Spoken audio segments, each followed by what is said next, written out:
हिमाचल में आने वाली कांग्रेस सरकार अपनी पहली कैबिनेट बैठक में ही 1 लाख युवाओं को रोजगार देने का वादा को पूरा करेगी। ये बात युवा कांग्रेस के राष्ट्रीय प्रभारी कृष्णा अल्लावरू ने धर्मशाला में आयोजित एक प्रेस वार्ता में कही। उन्होंने कहा कि भाजपा को वोट नहीं, माफी मांगनी चाहिए। हिमाचल में 63,000 पद रिक्त हैं जो उन्होंने नहीं भरा और अब एक नया घोषणा पत्र लेकर आ गए हैं। उन्होंने कहा कि लोग भाजपा सरकार से त्रस्त हैं। हिमाचल के युवा श्रम और रोजगार विभाग से उपलब्ध आंकड़ों के अनुसार राज्य में पंजीकृत बेरोजगार युवाओं की संख्या 8,77,507 है। यह राज्य की कुल जनसंख्या का 12% से अधिक है।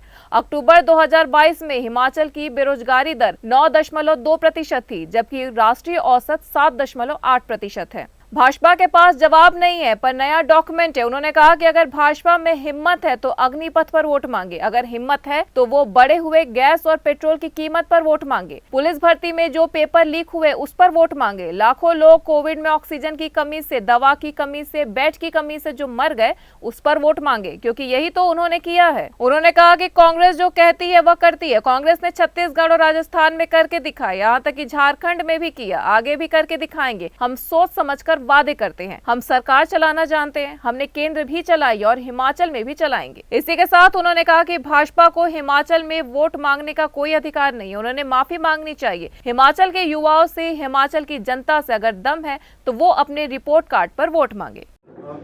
हम आज प्रेस कॉन्फ्रेंस हिमाचल के युवाओं के सहारे उनके मुद्दे उठाना चाहते हैं। हम ये कहना चाहते हैं कि हिमाचल में, देश में युवाओं के लिए जो काम बीजेपी ने किया है, उन कामों के आधार पर बीजेपी वोट नहीं मांग सकती, माफ़ी मांग सकती। उदाहरण के लिए अग्निपथ स्कीम पास किया, उसके लिए माफ़ी मांगे या वोट मांगेंगे? 63,000 सरकारी पद 5 साल तक खाली रखे गए, उसके लिए वोट मांगेंगे या माफी मांगेंगे? पुलिस भर्तियों में पेपर लीक करवाया, उसके लिए वोट मांगेंगे या माफी मांगेंगे? पेट्रोल का दाम 100 पार करवाया, वोट मांगेंगे या माफी मांगेंगे? सड़क कम और गड्ढे ज्यादा है, वोट मांगेंगे या माफी मांगेंगे? गैस सिलेंडर 1200 रुपया पहुंचा दिया 400 रुपये से, वोट मांगेंगे ये माफ़ी मांगे? हमारा कहना है कि जिन कामों पे भाजपा पिछले 5 साल से कर चुकी है, उन कामों के लिए सिर्फ और सिर्फ एक ही रास्ता आगे है कि काम गिनाओ, माफ़ी मांगो। कांग्रेस पार्टी कहना चाहती है कि हमने जो काम किए हैं उस जिम्मेदारी के साथ हम युवाओं के लिए पहले कैबिनेट मीटिंग में 1 लाख सरकारी पद भरने का निर्णय लेंगे। दूसरी बात, 680 रुपये का स्टार्टअप फंड स्वयं रोजगार के लिए बिन ब्याज का हर विधानसभा में 10 करोड़ रुपया उपलब्ध करवाया जाए। 1500 रुपया हर महिला के लिए अपना काम करने के लिए, अपना खर्चा चलाने के लिए दिया जाए। कांग्रेस पार्टी विश्वास जीतना चाहती है, काम करके दिखाएगी और जनता के लिए करेगी। बीजेपी को घोषणा पत्र निकालने का अधिकार नहीं है और जो काम उन्होंने किया है उसके लिए सिर्फ माफ़ी मांग सकती है, वोट मांगने का अधिकार नहीं।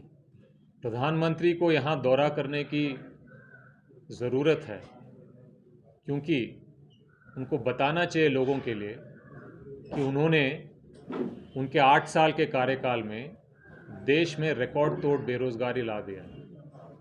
उनको बताना चाहिए हिमाचल के पब्लिक को कि उनके निगरानी में, उनके नाक के नीचे पेट्रोल का दाम 100 रुपया हो गया।